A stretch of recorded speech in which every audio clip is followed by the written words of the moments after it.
Bapak-bapak,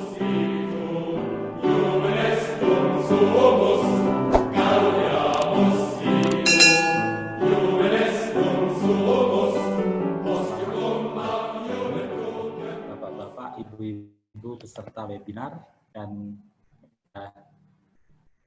para mahasiswa, terima kasih untuk saat ini.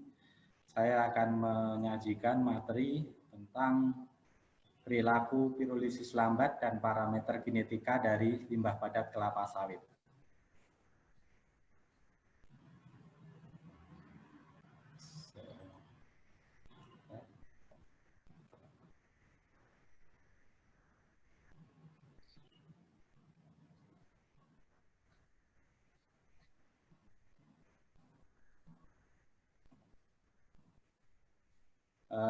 Sebagai pengantar, saya sajikan mengenai data konsumsi energi dunia, yaitu konsumsi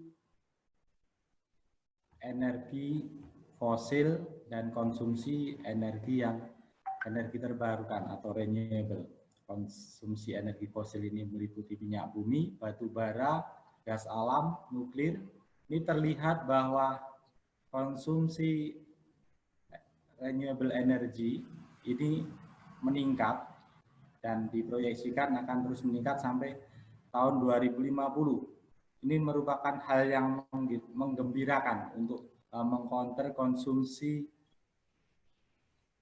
energi fosil yang juga terus meningkat sampai diproyeksikan sampai 2050. Karena apa? Konsekuensi dari penggunaan konsumsi energi fosil ini adalah emisi karbon dioksida yang bisa kita lihat pada tampilan berikut. Ini adalah dari batu bara, dari minyak bumi, liquid, gas alam, semakin meningkat. Dengan konsumsi bahan bakar terbarukan, dalam hal ini saya fokuskan ke biomasa yang kita pandang cukup potensial, maka dengan pengolahan perkebunan biomasa yang bagus, dalam hal ini nanti adalah kelapa sawit, maka emisi karbon dioksida ini dapat kita bikin seimbang menjadi nol karbon. Selanjutnya langsung ke potensi limbah kelapa sawit. Ini bisa kita lihat dari permintaan produksi minyak sawit, yaitu dari produksi minyak sawit Indonesia ini menempati posisi tertinggi di dunia, yaitu sekitar 61%, diikuti dengan Malaysia 27%. Secara angka Indonesia ini mempunyai produksi 42,5 MMT atau million metric ton, juta metric ton. Di dunia 72,27 million metric ton. Ini dari data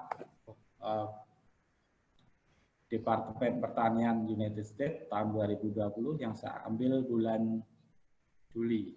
Ya. Jadi data terakhir ini datanya sekitar 72,27 million metric ton. Sedangkan dari penelitian sebelumnya, saya dapat dari literatur bahwa untuk produksi minyak sawit 1 ton ini menghasilkan limbah 1 ton tandan kosong, 0,7 ton mesokap atau fiber, kemudian 0,3 ton sel dan 0,3 ton kernel.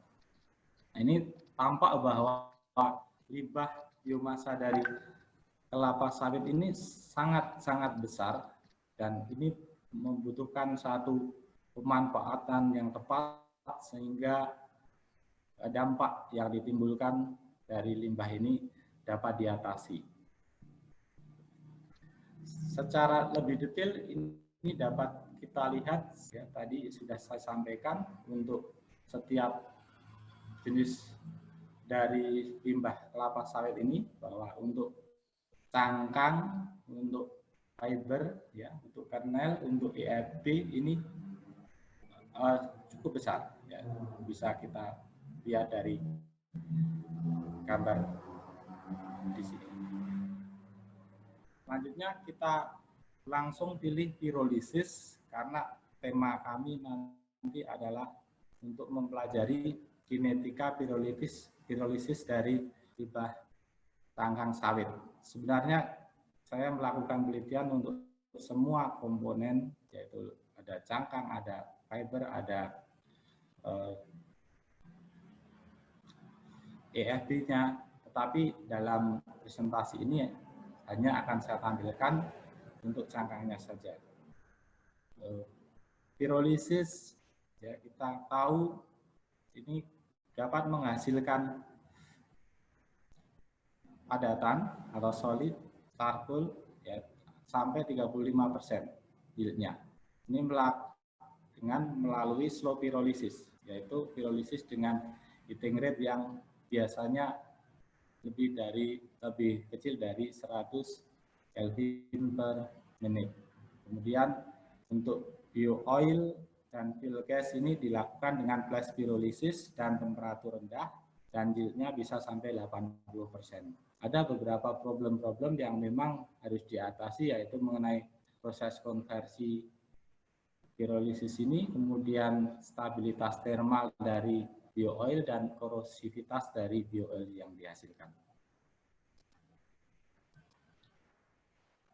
Ya, secara simpel, secara singkat bahwa pirolisis merupakan suatu proses yang menjanjikan, sehingga pengetahuan dan pemahaman mengenai kinetika pirolisis ini sangat penting. Karena apa? Karena kita bisa mendesain satu peralatan atau reaktor pirolisis yang aman, yang efisien, dan ramah lingkungan. Caranya adalah dengan studi termografimetri. Kita melakukan termografimetri analisis yang kami lakukan dalam penelitian ini. Sebenarnya untuk termografimetri analisis ini sudah dilakukan untuk berbagai material yang lain selain limbah kelapa sawit, yaitu dari penelitian sebelumnya, dari mikroalga seperti tadi sudah disampaikan oleh Ibu Jamilatun, materi pertama, kemudian bambu, kemudian hazelnut khas, ada sugarcane, kemudian olive oil, pomace, kayu, date palm, wheat straw, corn stopper. Tetapi untuk penelitian kinetika pirolisis untuk limbah padat kelapa sawit ini saya lihat masih sangat terbatas. Oleh karena itu saya sangat tertarik untuk mempelajari kinetika pirolisis pada limbah padat kelapa sawit.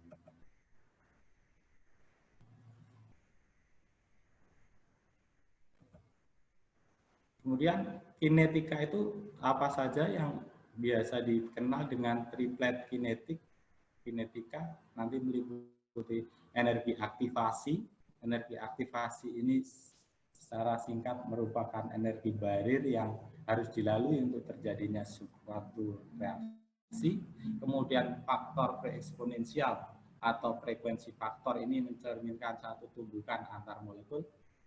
Ya, itu bergantung pada temperatur sehingga merupakan fungsi temperatur, dan order reaksi yang merupakan hubungan antara konsentrasi dari spesies reaktan dengan laju reaksi.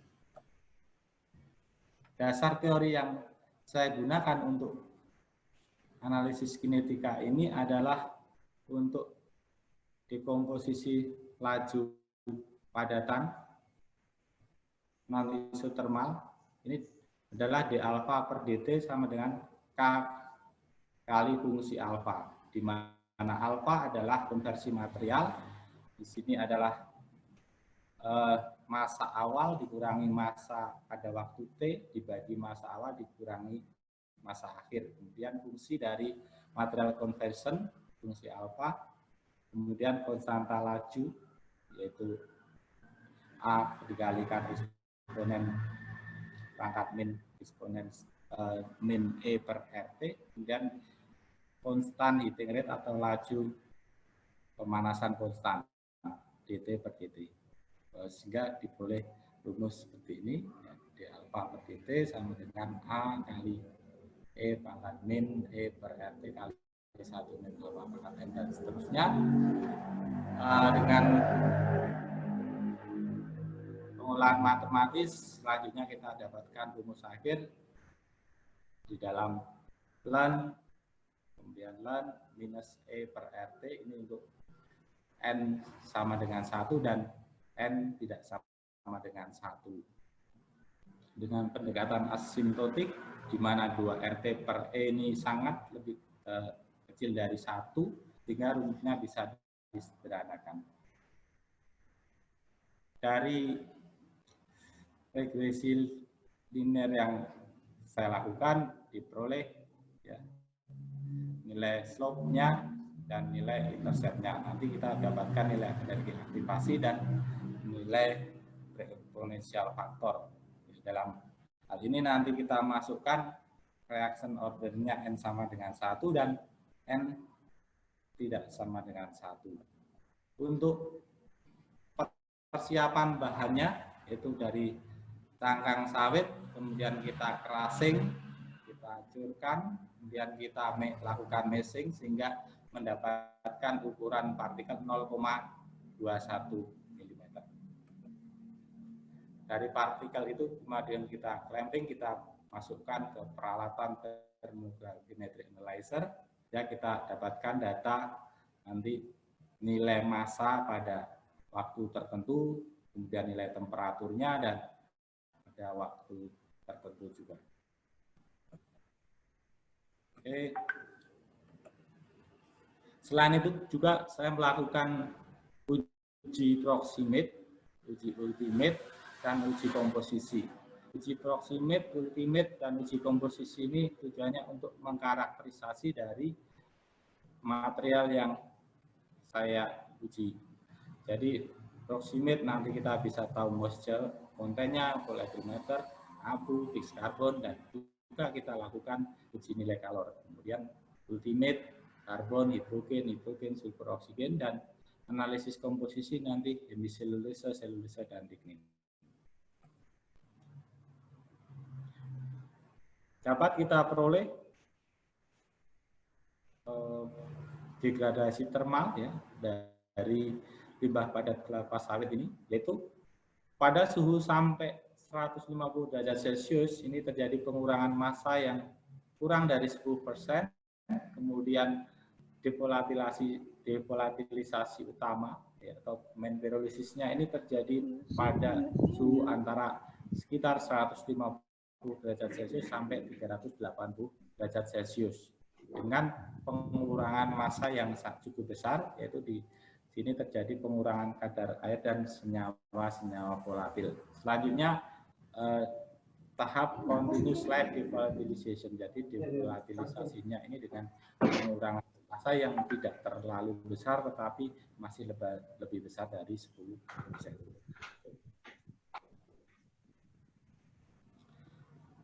Selanjutnya kita dapatkan juga kurva derivatif termogravimetrik, yaitu jadi dibagi dengan waktu. Nah, ini kita dapatkan rate-nya.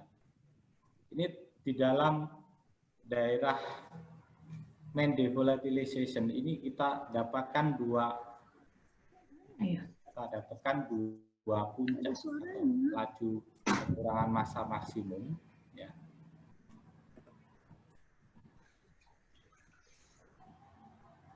Jadi dari studi literatur yang saya lakukan sebelumnya, yang juga melakukan proses termogravimetri analisis terhadap limbah biomasa yang lain, ini mendapatkan dua puncak juga. Ini untuk limbah olive atau zaitun, kemudian mereka mendapatkan dua puncak juga. Dari analisis studi literatur bahwa puncak-puncak ini merupakan peran serta atau keterlibatan dari unsur penyusun dari biomasa lignoselulosik, yaitu selulosa, hemiselulosa, dan lignin. Puncak pertama ini lebih didominan oleh selulosa dan lignin, kemudian puncak ini oleh hemiselulosa yang puncak pertama, kemudian yang puncak kedua dengan selulosa dan lignin. Kemudian dapat kita lihat juga dari eksperimen ini atau percobaan yang saya lakukan ini dengan variasi heating rate 5, 10, 15, 20 derajat Celcius per menit. Ini memberikan efek yaitu pergeseran kurva ITG ini ke arah temperatur yang lebih tinggi dan diperoleh laju penurunan maksimumnya itu juga lebih tinggi. Tingkatnya dari studi literatur juga bahwa heating rate yang lebih cepat ini membuat less efisien atau less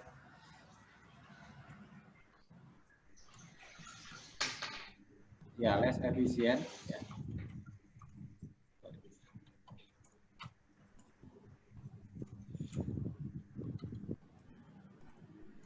Jadi transfer colornya ini menjadi less efisien dan less efektif. Ini dari studi literatur yang sudah dilakukan dari penelitian sebelumnya. Kemudian untuk selulosa, hemiselulosa, dan lignin yang saya dapatkan dari pengujian ini, apabila dibandingkan dengan pengujian yang lain, ini dari Mai dan Shibata ini, ya berbeda-beda.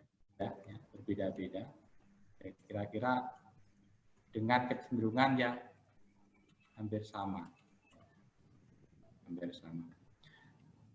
Selanjutnya kita tahu juga dari lignin ini menyebabkan dekomposisi yang lebih lambat, sedangkan dari selulosa dan hemiselulosa ini menyebabkan dekomposisi yang lebih cepat.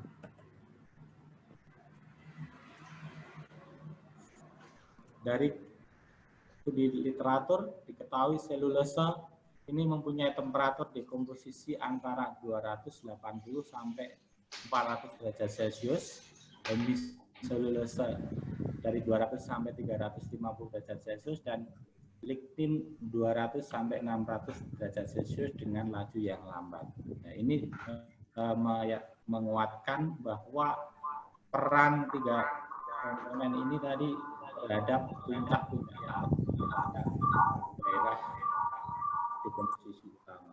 Kemudian secara materialnya selulosa ini semi kristalin sifatnya, kemudian hemiselulosa non kristalin, lignin non kristalin. Kemudian struktur kimianya ini selulosa mempunyai ikatan hidrogen antar molekul yang kuat, kemudian hemiselulosa bersifat amorfous, ya, jadi kurang stabil, atom-atom tersusun tidak teratur, panjang dan sudut ikatan antar atom tidak teratur. Kemudian untuk lignin itu mempunyai stabilitas termal yang bervariasi, sehingga energi aktivasi yang dibutuhkan untuk melakukan dekomposisi terhadap tiga komponen ini, selulosa ini membutuhkan energi aktivasi yang lebih besar, ya, karena harus pertama-tama menghancurkan struktur latex dari selulosa ini. Kemudian hemiselulosa ini membutuhkan energi aktivasi yang lebih rendah, dan lignin juga. Secara lebih detail, ya, ini saya pelajari dari literatur juga bahwa selulosa ini mempunyai kekuatan mekanis yang tinggi, kemudian ketahanan termal yang tinggi, dan dia tidak mudah larut dalam asam sekalipun. Dari penelitian sebelumnya, ini mengenai produknya, ini pirolisis dari selulosa ini memberikan yield yang paling besar untuk bio-oil dengan fraksi organik dan konten atau kandungan air yang rendah, tetapi memberikan hasil solid residue yang paling rendah. Untuk hemiselulosa ini secara kimiawi tidak homogen, kemudian strukturnya bervariasi, ya, komposisinya juga bervariasi, stabilitas termalnya bagus, ya, kemudian terdekomposisi dengan dehidrasi pada low temperatur. Tadi di depan juga sudah disampaikan. Kemudian dekomposisi dengan depolimerisasi ini terjadi pada temperatur yang lebih tinggi, ya, cenderung untuk menghasilkan gas lebih sedikit dan daripada selulosa. Kemudian pirolisis dari silan ini adalah hemiselulosa. Ini memberikan yield gas yang tinggi dan bioil yang kaya kandungan air, tetapi sedikit fraksi organik. Dan lignin ini berfungsi memperkuat komponen dalam dinding sel, kemudian sangat sukar terlarut, ya. Kemudian untuk hardwood, ya, di kayu yang keras ini berisi atau mengandung 18-25%, kayu yang lunak atau solut 25-35%. Secara termal stabil. Kemudian pirolisis lignin ini memberikan hasil residu solid yang tinggi, yang paling tinggi. Kemudian memberikan hasil bioil yang moderat, kemudian gas yang rendah. Dari hasil perhitungan dengan rumus yang sudah saya paparkan di depan, yaitu menggunakan Koch reference method, ini kita masukkan nilai reaction order 1, ini kita mendapatkan nilai energi aktivasi dan frekuensi faktor yang saya tampilkan di sini. Berbeda-beda, ya, ini, dan terjadi rentang 4 rentang temperatur, ya, 4 rentang temperatur. Ini kalau dari studi literatur yang saya lakukan bahwa rentang-rentang temperatur ini mencerminkan peristiwa termal, ya, peristiwa termal, sehingga ini mempunyai sifat-sifat tersendiri karena dicerminkan dengan energi aktivasinya yang bervariasi. Jadi untuk heating rate 5 derajat Celcius per menit ini mempunyai nilai energi aktivasi dari 9 kJ per mol sampai 52 kJ per mol. Kemudian 10 dari 9 sampai 47, kemudian 15 dari 8 sampai 49, kemudian 20 derajat Celcius per menit ini dari 6,9 sampai 49. Dan ini rata-rata hampir sama untuk reaction order 1. Jika kita bandingkan dengan literatur yang lain dan rentang nilai energi aktivasi yang reasonable, ini masuk ke dalam rentang itu. Karena dari yang saya pelajari, rentang energi aktivasi yang reasonable untuk parameter kinetika ini, ya, ini bahwa antara 0 sampai 300 atau 400 kJ per mol untuk energi aktivasi. Selanjutnya, untuk melihat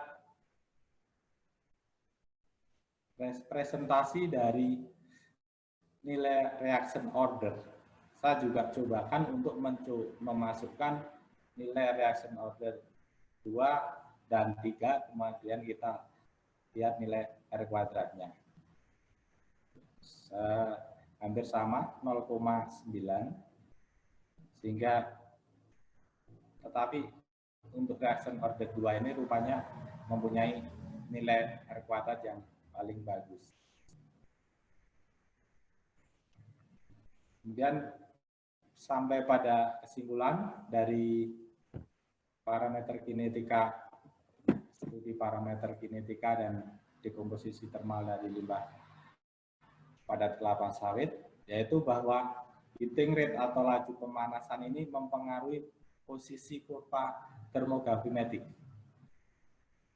Dan maksimum decomposition rate atau laju dekomposisi maksimum, dan maksimum temperatur di mana laju maksimum tadi terjadi. Ini sangat berpengaruh. Jadi tadi grafiknya kurvanya ya, dari grafik kurva bergeser ke arah kanan, ke arah temperatur yang lebih tinggi, kemudian laju maksimumnya juga meningkat seiring dengan peningkatan heating rate. Kemudian energi aktivasi dan faktor frekuensi ini nilainya bervariasi menurut rentang temperatur dikarenakan perbedaan slope di dalam kurva pada heating rate tertentu dan order reaksi tertentu. Kemudian tahapan pirolisis ini untuk reaksi order 1 ini bisa dibagi menjadi 4 rentang temperatur, terjadi 4 peristiwa termal yang untuk reaksi order 1. Dan kembali bahwa rentang nilai energi aktivasinya antara 6,9 sampai 203 kJ per mol, dan frekuensi faktor, ini harusnya di sampai 49 ya, 49, kemudian nilai faktor frekuensinya dari 3 kali 10 pangkat min 1 sampai 9,2 10 pangkat 3. Demikian yang bisa saya sampaikan untuk materi saya. Terima kasih atas perhatiannya. Waktu kami kembalikan.